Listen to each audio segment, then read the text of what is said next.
পানখিলি অধিবাস গায়ে হলুদ সব তো হয়ে গেছে, এখন বিয়েও কিন্তু হয়ে গেছে। তো বিয়েতে তো আমরা যাইনি, নিধির বাবা গিয়েছিল। তো আজকে হচ্ছে রিসেপশনটা রাত্রে হচ্ছে। তো প্রথমে ভেবেছিলাম শাড়ি পরবো, কিন্তু বিকাল থেকে যে পরিমাণ বৃষ্টি দিচ্ছে তারপর আর শাড়ি পরার ইচ্ছে হলো না, তার জন্য ড্রেসটা নামিয়ে নিলাম।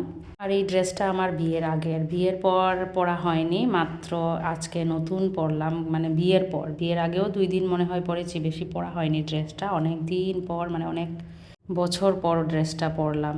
আর নিধির এই টপটাও কিন্তু নতুন, নিধির মেশো দিয়ে গিয়েছিল, কিন্তু এই একই কালার হয়ে গেছে। নিধির মানি, ছোটো মানিও কিছুদিন আগে যখন এসেছিল তখন একটা টপ দিয়েছিল এই কালার। আমি পূজার সময় একটা নিধির জন্য টপ কিনেছিলাম, তো এই কালারই ছিল। তো যাই হোক, আজকে নতুনটাই পরিয়ে নিলাম নিধিকে।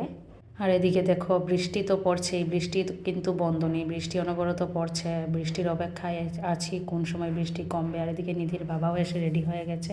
আর নিধির অবস্থা, নিধির বাবা ঘরে আসলেই নিধি এসবই করতে থাকে, নিধি ওর বাবার সাথে। তো যাই হোক, এদিকে মোটামুটি 9টা 10 বেজে গেছে, আর আমরা একটু অপেক্ষা করছি। নিপা, বৌমনি, ভাই আসবে তাদের জন্য। তো তারা এসেছেই, দেখো সবাই কিন্তু ছাতি নিয়ে এসেছে। তো এখন হালকা একটু বৃষ্টি পড়ছে, কিন্তু কম আছে।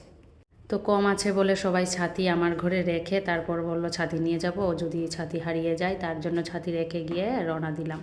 কিন্তু কি রওনা দিলাম, মানে কোনাটাতেই যেতে পারেনি, বৃষ্টি আবার ঝমঝম করে নেমে গেছে। আর এই যে রাস্তার অবস্থা, খুবই খারাপ অবস্থা। আর বৃষ্টির জন্য তো আরও অবস্থা খারাপ। নিধিকে তো নিধির বাবা কুলে নিয়ে নিয়েছে। আর এখানে এতটুকু জায়গা আসতে আসতে আমরা পুরো ভিজে গেছি, একদম পুরো ভিজে গেছি, কারণ রাস্তাটা এরকম থাকার কারণে স্পিডেও যেতে পারছি না। আর একদম পুরো ভিজে বিয়েবাড়িতে আসলাম, মানে কি অবস্থা কি বলবো, সবাই ভিজে গেছি। আর এখানেও রাস্তার মধ্যে পুরো কাদা কাদা হয়ে আছে।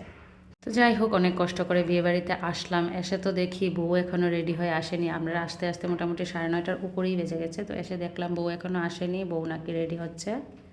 দুপুরেও প্রোগ্রাম ছিল, মানে মেয়ের বাড়ির মানুষ তারা এসেছিলো, তো অনেকটা কষ্ট হয়ে যায় বউদের। নতুন বউ তো দুপুরেও রেডি হয়ে বসেছিল, এখন আবার রেডি হয়ে বসতে হচ্ছে। যাই হোক, কিছু সময় অপেক্ষা করার পর এই যে আমাদের নতুন বউ রেডি হয়ে আসলো। তো ওরা বসলো, আর এর মধ্যে সবাই বলল খেয়ে নিতে, খাবার দেওয়া হচ্ছে। তো আমরা ভাবলাম খেয়ে নেই, অনেকটা দেরিও হয়ে গেছে।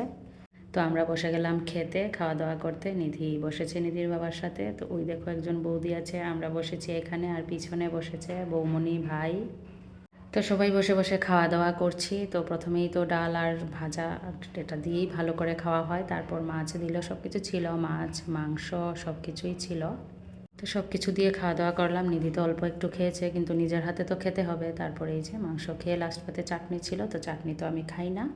যাই হোক, খাওয়া দাওয়া শেষ করে আবার একটু নতুন বউকে দেখে নিলাম, দেখে এখন বাড়িতে চলে যাই। এখন বৃষ্টি নেই, তো ভাবলাম বাড়িতে চলে যাই, কারণ আবার যদি বৃষ্টি এসে যায় তাহলে তো কী অবস্থা হবে। তো যাই হোক, আমরা বাড়িতে চলে যাই। আবার এই রাস্তাটা দিয়ে কিছু করার নেই, যেতে তো হবেই। যাই হোক, বাড়িতে যাওয়ার পর আরও ধুম বৃষ্টি এসেছে, অনেক সময় বৃষ্টি দিয়েছে। তো আজকের ব্লগটা এতটুকুই থাক, সবাই ভালো থাকবেন। নতুন ব্লগে সবার সাথে কথা হবে। টাটা।